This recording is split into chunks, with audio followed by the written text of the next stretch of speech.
Object-oriented programming is one of the key features of C# and is heavily used in the language. There are four basic principles to object-oriented programming: abstraction, encapsulation, inheritance, and polymorphism.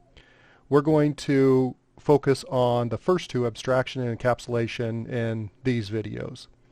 So when you design a program, you should think about, how can I break this up and make it more modular? How can I take some of this code and move it off somewhere else?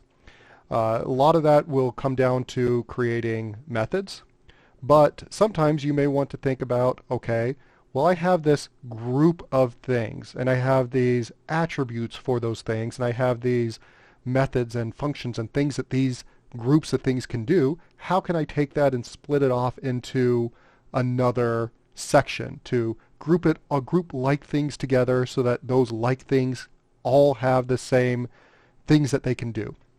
So I like to use examples for a lot of this stuff. So I have pets. Some people may say I have too many pets, and I think I have too many pets, but, well, they all like me at most of the times.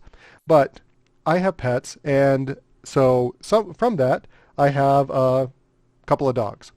And so the dogs will all have various attributes associated with that, or associated with them.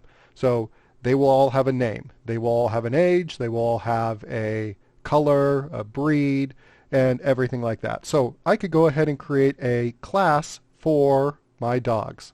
So to begin with, I will go ahead and create public class dogs.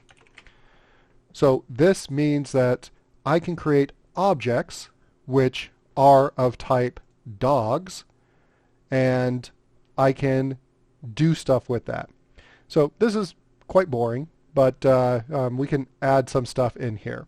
So one of the things is all of my dogs have a name. Private string name. Oops, name.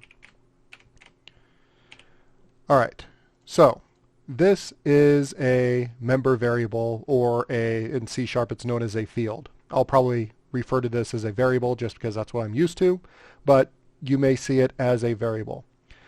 There are a couple of things in here. It looks like a regular variable that you've created. This is of type string and name, but this is a private.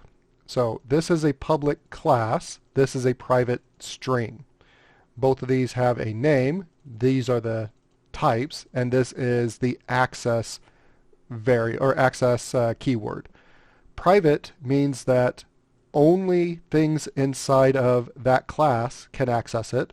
Public means that anything, anywhere can access it. So name is only accessible inside of this class dogs.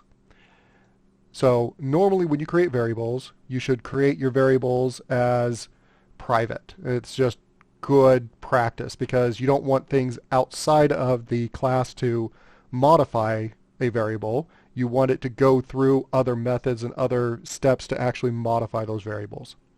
So other things that my dogs will have: private, it could be a uint, and actually uint is really large. I don't think any of my dogs will get up to 4 billion years in age, but I'll just leave it at that for now. Age, private string color, private string breed, so on and so forth.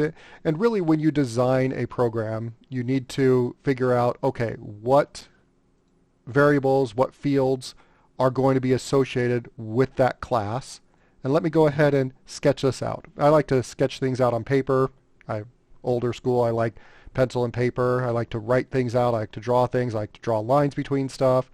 And once you have a good plan for what you're doing, then you can go ahead and start writing the code for that.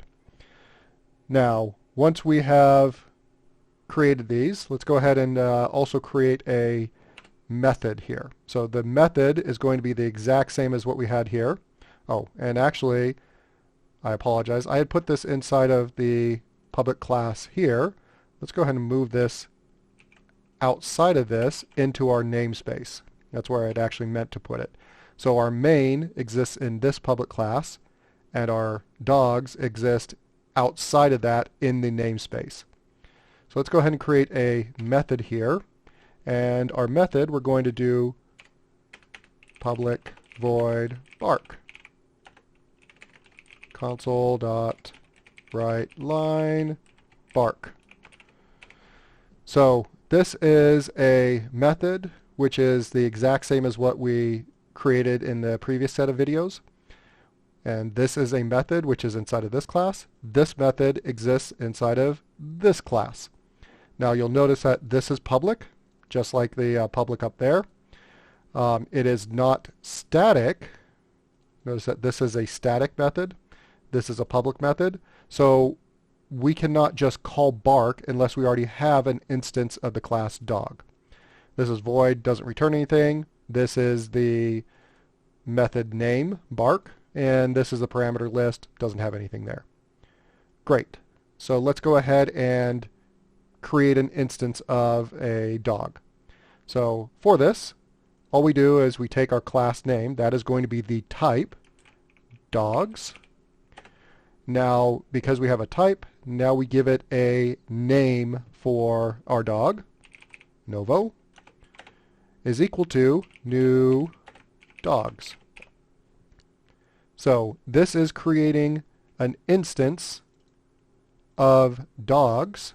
A new instance of dogs, type dog, is going to go into the variable Novo. And so now that we have this, we can go ahead and access any of the public methods inside of there. We can say Novo dot, and notice that there are all of these things automatically in there. And the one that you should notice is bark. And this now goes from being grayed out, saying it's not being used, to one usage. And if we click on that, now we can see it's being used on line 22 inside of CS classes. And if we run this, we will see bark out on the console. So that is all you need to do to create a class, create an instance of that class, and then call a public method from inside of that class.